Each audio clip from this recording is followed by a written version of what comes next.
나는 박서연과 결혼한 지 15년이 되었다. 그 시간 내내 우리는 같은 회사에서 함께 일해왔다. 참 묘한 조합이었다. 집에서도 함께, 회사에서도 함께. 그런데 이상하게도 그건 늘 우리에게 잘 맞아 떨어졌다. 우리의 삶은 내 상사인 최재호 부장님과 그의 아내 이지원과 얽혀 있었다. 단순히 동료이자 친구 사이가 아니었다. 그 이상이었다. 주말마다 함께 저녁을 먹고 휴가도 같이 가고 아이들 생일 파티도 함께 했다. 그 두 사람은 어느새 우리의 두 번째 가족처럼 거의 친척 같은 존재가 되어 있었다. 하지만 요즘 들어 무언가 달라졌다. 서연이의 행동에서 이상한 기운이 느껴지기 시작한 것이다. 당장은 아니었다. 처음엔 작은 것들로 시작됐다. 예전엔 퇴근 시간에 맞춰 집에 오곤 했다. 같이 저녁을 차리고 하루 동안 있었던 일을 웃으며 이야기하곤 했다. 그런데 점점 부장님과의 회의가 밤늦게까지 이어지는 날이 많아졌다. 처음엔 대수롭지 않게 생각했다. 회사 일이니까, 회사 생활은 언제나 예측 불가능한 법이니까. 하지만 곧 늦게까지 이어지는 날이 당연한 듯 반복되었다. 서연은 예전보다 늦게 들어왔고 늘 중요한 이야기를 나누느라 그렇다고 변명했다. 내가 왜 아침에 하면 안 되냐고 물으면 서연은 별일 아니라는 듯 어깨를 으쓱할 뿐이었다. 나는 애써 깊게 생각하지 않으려 했다. 함께한 세월이 긴 만큼 나는 서연을 송금 보듯 잘 알고 있다고 믿었다. 설마 나를 속일 리 없다고, 그럴 수는 없다고 생각했다. 그러던 어느 금요일 저녁, 나는 부엌 식탁에 앉아 서연을 기다리고 있었다. 밤 10시가 다 되어가는데 여전히 아무 소식이 없었다. 전화를 걸었지만 곧장 음성사서함으로 넘어갔다. 20분쯤 뒤 짧은 메시지가 도착했다. 미안해. 부장님이랑 또 회의야. 급한 일이야. 이제는 재호 부장님이 우리 삶에서 가장 중요한 사람이 된 듯 보였다. 나는 식탁에서 일어나 가슴 속에 알 수 없는 불안이 점점 차오르는 것을 느꼈다. 침실불을 켜고 화장실로 들어갔다. 선반 위에는 그녀의 화장품 가방이 그대로 있었다. 서연은 중요한 회의에 갈 때면 늘 그 가방을 챙겼다. 세세한 부분까지 철저하게 신경 쓰는 사람이었으니까. 모든 게 완벽해야만 했던 그녀가 오늘은 그러지 않았다. 시간이 흐를수록 불길한 기운은 더 커졌다. 다시 전화를 걸었다. 이번에는 통화 중이었다. 나는 잠시 창밖을 바라보며 마음을 가라앉히려 했었다. 그런데 갑자기 빗방울이 창문을 두드리는 소리가 들렸다. 장마비가 쏟아지기 시작한 것이다. 그 순간 한 가지 생각이 스쳤다. 서연이 우산을 안 챙겼다. 이상한 생각이었다. 하지만 머릿속 모든 것이 뒤엉켜버린 듯 혼란스러웠다. 그냥 앉아서 기다릴 수만은 없었다. 뭔가 내 안에서 꿈틀거리고 있었다. 행동하라고, 가만히 있지 말라고. 나는 재빨리 자켓을 걸치고 집 밖으로 나섰다. 차에 올라탄 순간 빗줄기가 앞유리를 세차게 때렸다. 와이퍼가 애써 빗물을 씻어냈지만 따라잡을 수가 없었다. 나는 내비게이션에 회사 주소를 찍었다. 하지만 가는 도중 깨달았다. 내가 회사로 향하는 건 일이 아니라는 것을. 단지 모든 게 괜찮은지 확인하고 싶었던 것이다. 정말 단순히 늦어진 것뿐일 수도 있었다. 내가 괜히 과민하게 반응하는 걸 수도 있었다. 하지만 마음 깊은 곳에서는 결코 그렇지 않다는 속삭임이 들려왔다. 회사에 도착하자 나는 차를 세우고 거센 빗속으로 몸을 던졌다. 건물 꼭대기층 재호 부장님의 사무실에만 불이 켜져 있었다. 나는 빗물에 흠뻑 젖은 채 창문 너머로 무언가를 보려고 애썼다. 가슴은 미친 듯이 뛰었고 당장이라도 터져 나올 것 같았다. 나는 기다리며 눈을 부릅뜨고 어두운 불빛 속을 바라봤다. 그리고 그 순간 나는 그들을 보았다. 서류 이야기를 나누는 모습이 아니었다. 두 사람의 거리는 너무 가까웠다. 다리에 힘이 풀리며 땅이 꺼져내리는 듯했다. 나는 비에 젖은 얼굴을 닦으며 비틀거리며 차에서 멀어졌다. 그대로 가만히 있을 수는 없었다. 무언가 해야 했다. 서연과 직접 이야기해야만 했다. 마음을 다잡고 사무실 문 쪽으로 걸어갔다. 사무실 열쇠를 찾는 내 손가락은 덜덜 떨렸다. 하지만 막상 문 앞에서 멈췄다. 무작정 뛰어들어가 소란을 일으킬 수는 없었다. 더 많은 걸 알아야 했다. 나는 다시 차로 돌아와 라디오를 켰다. 그러나 아무 소리도 들리지 않았다. 머릿속은 오직 한 생각만 맴돌았다. 서연과 재호 부장님 사이에 도대체 무슨 일이 벌어지고 있는가? 어떻게 시작된 걸까? 내가 무엇을 놓쳤던 걸까? 왜 집에선 아무 말도 하지 않았을까? 그날 밤 나는 잠을 이룰 수 없었다. 잠은 오지 않았다. 그리고 모든 것이 바뀌어 버렸다. 바로 이지원이 내게 전화를 걸어왔을 때 그녀의 목소리는 떨리고 있었다. 평소라면 사소한 안부 전화를 걸 사람이 아니었다. 그 순간 이미 내 마음은 불길하게 요동쳤다. 나는 전화를 받으며 주말 계획이나 모임 이야기를 하려는 줄 알았다. 하지만 그녀의 첫 마디를 듣자마자 모든 것이 뒤집혀 버렸다. 직접 보셔야 해요. 지원은 그렇게 말했다. 감정을 억누른 듯 목소리는 차분했지만 힘이 잔뜩 서려 있었다. 내가 무슨 뜻인지 묻기도 전에 그녀는 만남을 제안했다. 솔직히 나는 바로 동의하지 못했다. 그 목소리에는 쉽게 다가설 수 없는 무언가가 숨어 있었기 때문이다. 그러나 그녀가 재호 부장님과 서연이 관련된 일이라고 했을 때 모든 퍼즐이 머릿속에서 맞춰졌다. 몇 주 동안 내 마음을 괴롭히던 불안한 의심들이 무자비한 현실로 바뀌어 갔다. 반 시간쯤 뒤 우리는 약속한 카페 앞에 도착했다. 그날 밤처럼 빗줄기는 여전히 거세게 쏟아지고 있었다. 바람은 창문을 때리며 빗물이 흘러내렸다. 하지만 그런 건 아무 의미 없었다. 오직 중요한 건 지원이 보여주려는 그것뿐이었다. 그녀는 구석 자리에 이미 앉아 있었다. 창백한 얼굴로 커피 잔을 만지작거리며 단 한 모금도 마시지 못한 채였다. 나는 자리에 다가가 앉았다. 인사를 건네기도 전에 그녀는 내 앞에 노트북을 내밀었다. 흥신소에 의뢰했어요. 목소리는 떨렸지만 분명하게 말했다. 진실을 알아야 했어요. 재호 씨는 예전에도 저를 배신한 적이 있었지만 이번에는 말끝을 흐리며 그녀의 시선은 멀리 공허한 곳을 응시했다.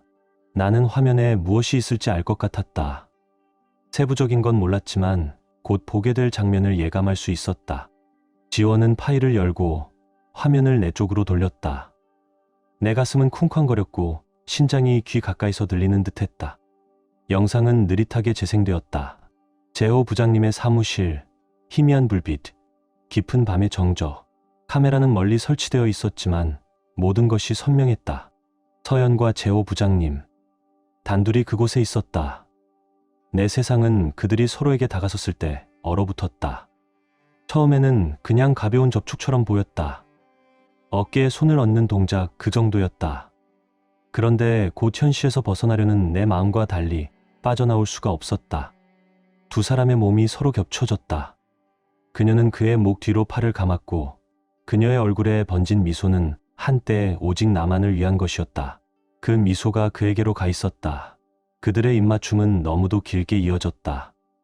일시적인 실수로 치부할 수 없을 만큼 그건 열정적이었다. 순수한 배신이었다. 나는 그 순간 손이 악처럼 꽉 쥐어지는 것을 느꼈다. 노트북을 박살내고 싶었고 집어던져버리고 싶었다. 마치 그것으로 현실을 지울 수나 있을 것처럼.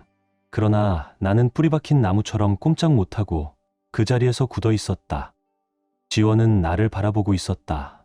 그녀의 눈은 쓰라림과 고통으로 가득 차 있었다. 그녀는 내가 무슨 말을 할지 이미 알고 있었지만 할 말 같은 건 남아있지 않았다. 영상은 계속되었고 상황은 더욱 악화되기만 했다. 재호 부장님은 서연을 벽으로 몰아붙였다.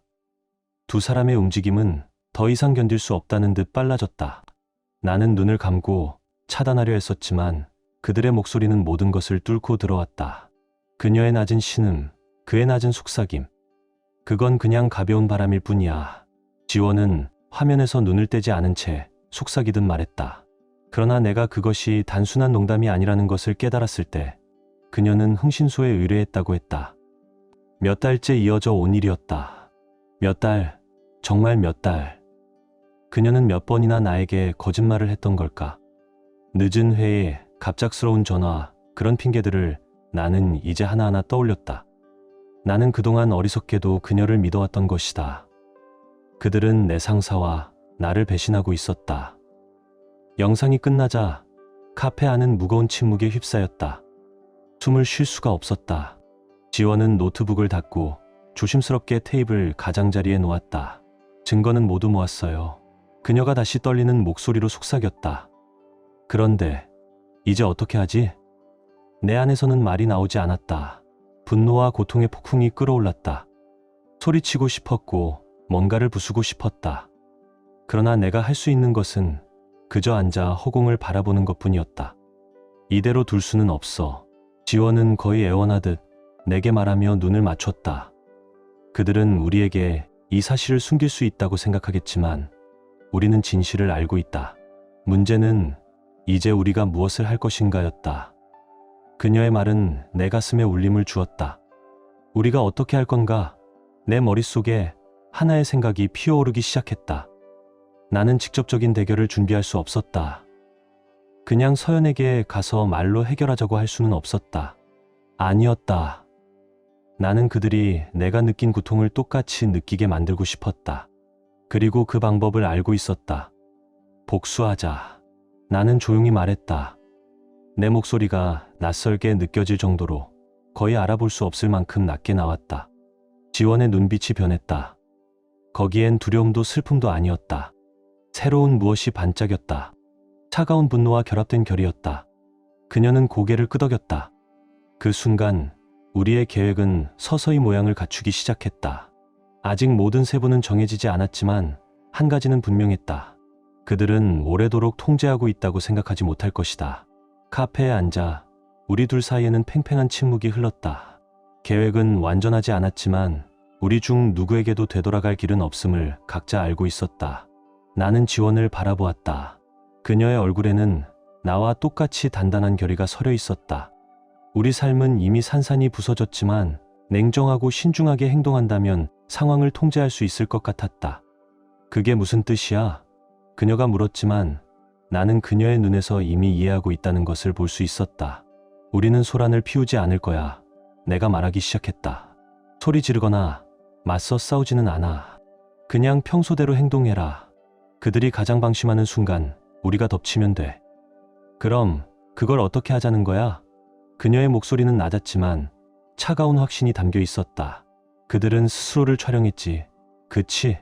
나는 노트북을 향해 고개를 끄덕였다. 그들은 아무도 모르게 자신의 작은 비밀을 감출 수 있다고 생각했다. 우리는 똑같이 해줄 거야. 다만 이번에는 반대편에 서는 기분을 맛보게 해줄 뿐.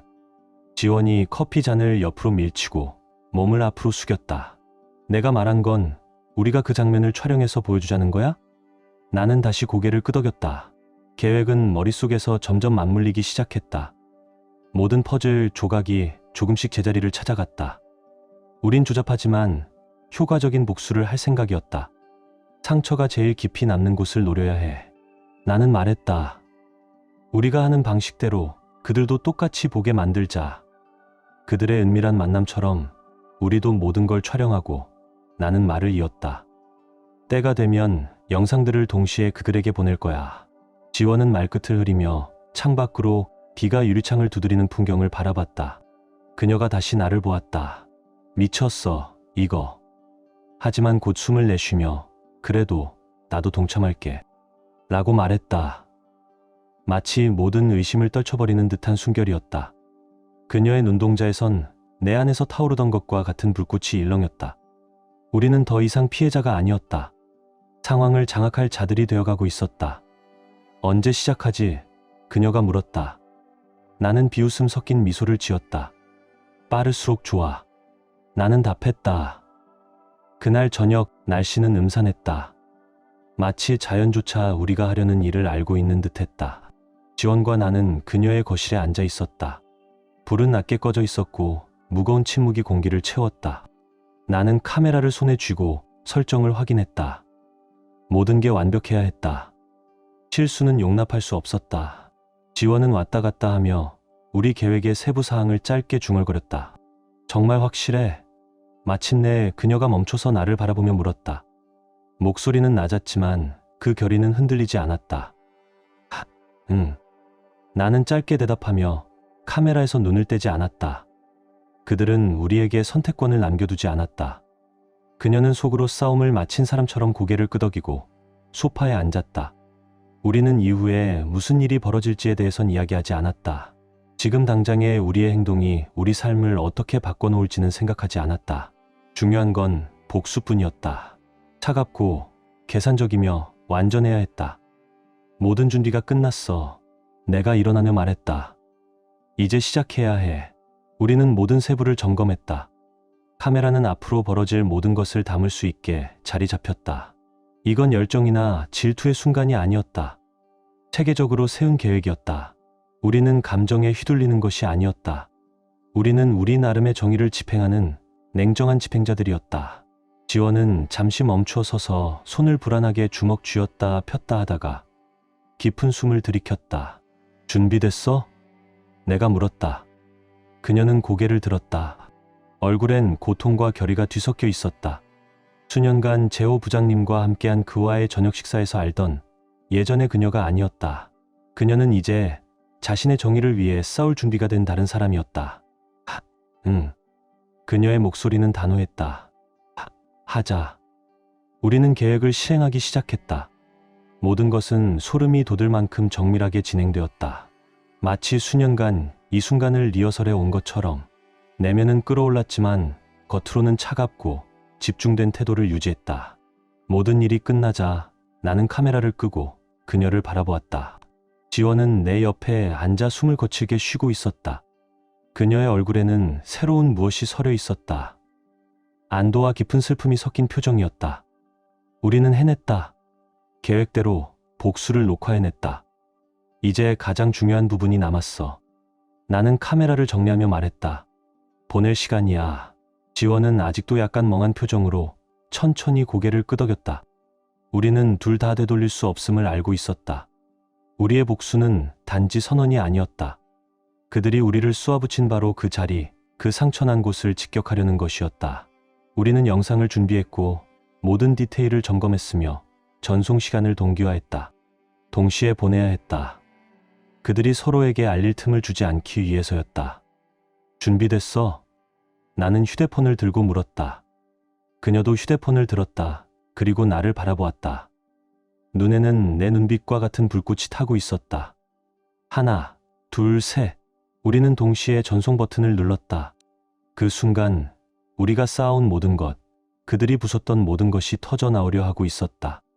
우리는 침묵 속에 앉아 다음에 무슨 일이 벌어질지 기다렸다. 내 가슴은 무겁고 규칙적으로 쿵쿵거렸다.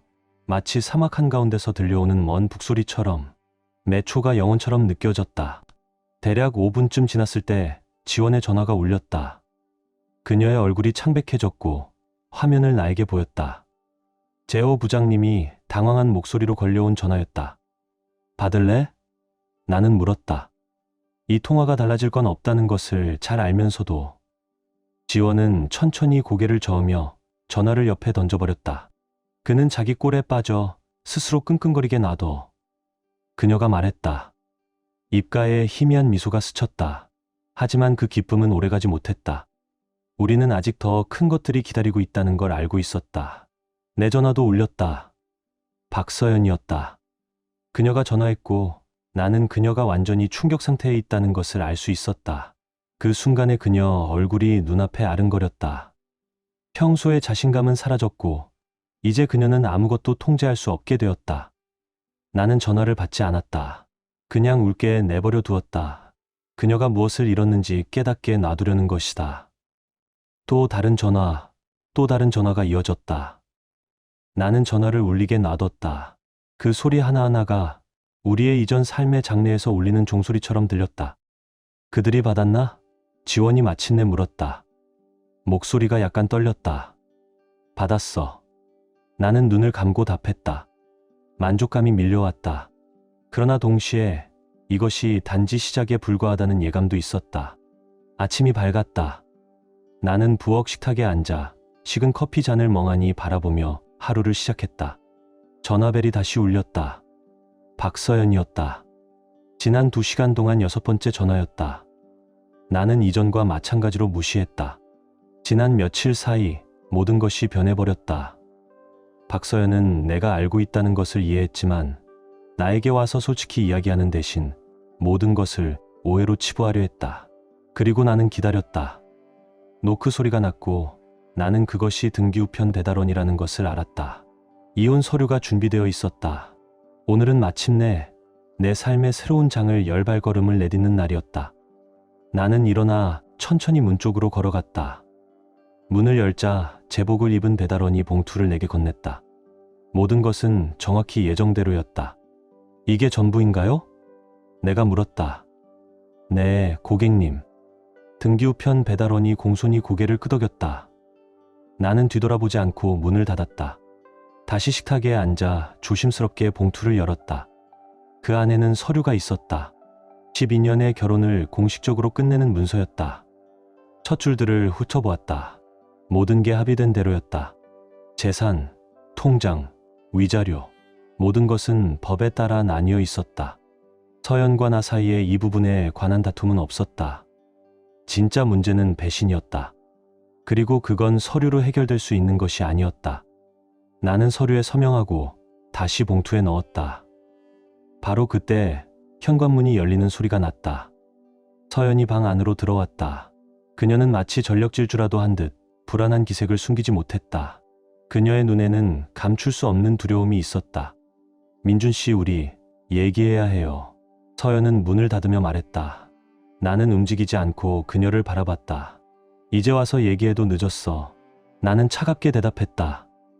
말로는 바꿀 수 없는 일이야. 그녀는 다가와 식탁 맞은편 자리에 앉았다.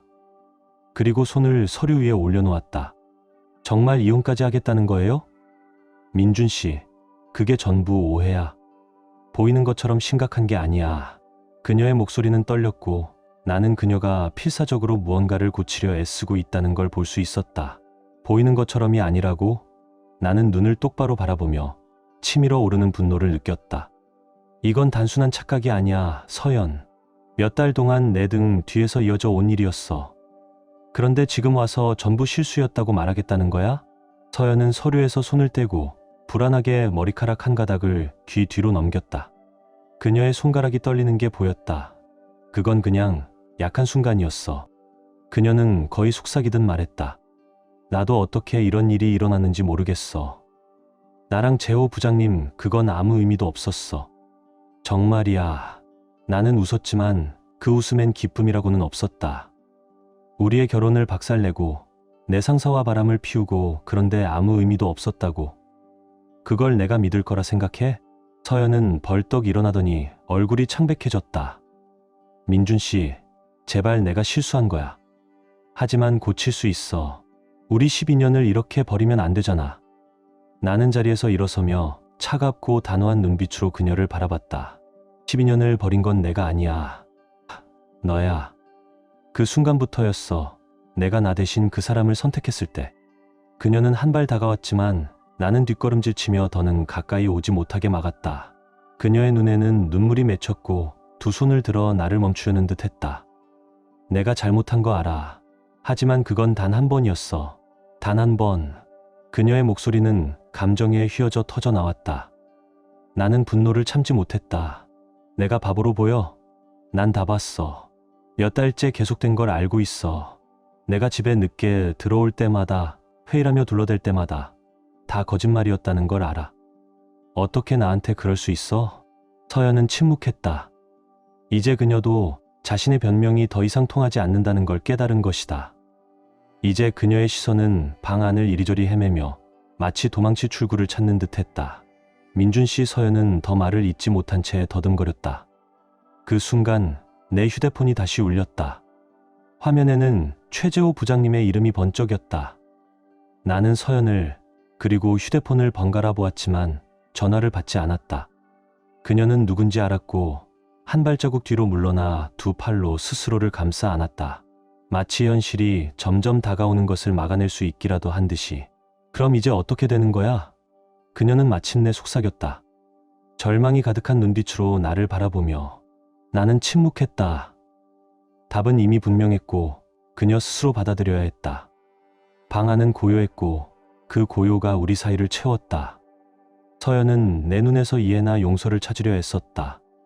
하지만 거기엔 아무것도 없었다. 남아있는 건 그녀가 재호 부장님을 끌어들임으로써 스스로 만들어낸 공허함뿐이었다. 민준 씨, 제발.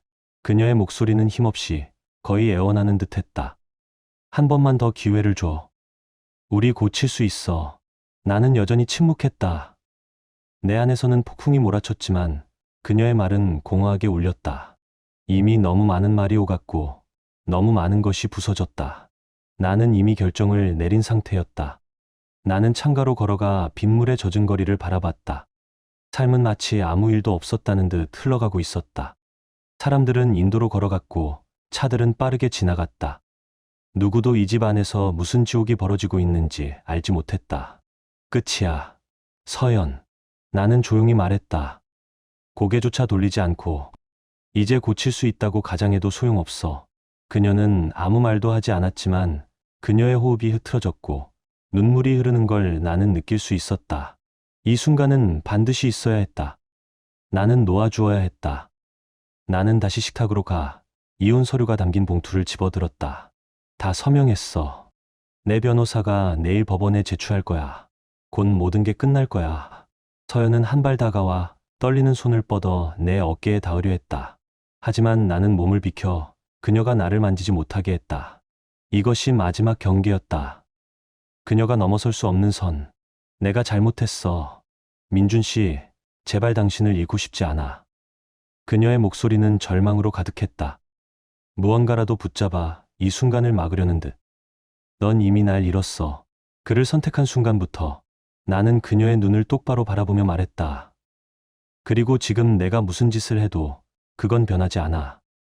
그녀의 얼굴은 고통으로 일그러졌고 결국 의자에 주저앉아 머리를 손으로 감쌌다. 나는 그녀 옆에 서서 시간이 끝없이 늘어나는 듯한 감각을 느꼈다. 이것으로 끝이었다. 모든 게 끝났다. 나는 재킷을 집어들고 문 쪽으로 걸어갔다. 민준 씨 가지 마. 그녀의 목소리가 갈라진 채 뒤에서 들려왔다. 하지만 나는 멈추지 않았다. 문은 무겁게 쾅 하고 닫혔다. 그것은 내 삶의 한 장을 끝맺는 마지막 마침표 같았다. 앞에는 새로운 장이 기다리고 있었다. 아직 쓰이지 않은, 그러나 분명 존재하는 이야기. 내 발자국 소리는 젖은 보도 위에서 둔탁하게 울렸다. 그리고 빗물은 한때 우리의 삶이었던 모든 잔해를 씻어내려 가고 있었다.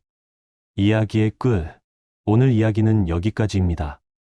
만약 이 이야기가 여러분의 감정을 흔들었다면 좋아요로 응원해 주시고 댓글로 여러분의 느낌을 나눠주세요. 여러분의 반응이 저희 이야기가 더 널리 퍼질 수 있도록 도와줍니다. 이 채널을 처음 찾으셨다면 구독 버튼을 눌러 우리 커뮤니티에 함께해 주세요. 여러분의 응원이 저희에게 새로운, 흥미로운 이야기를 계속 만들어갈 힘이 됩니다. 끝까지 시청해 주셔서 감사합니다. 다음 이야기에서 다시 뵙겠습니다.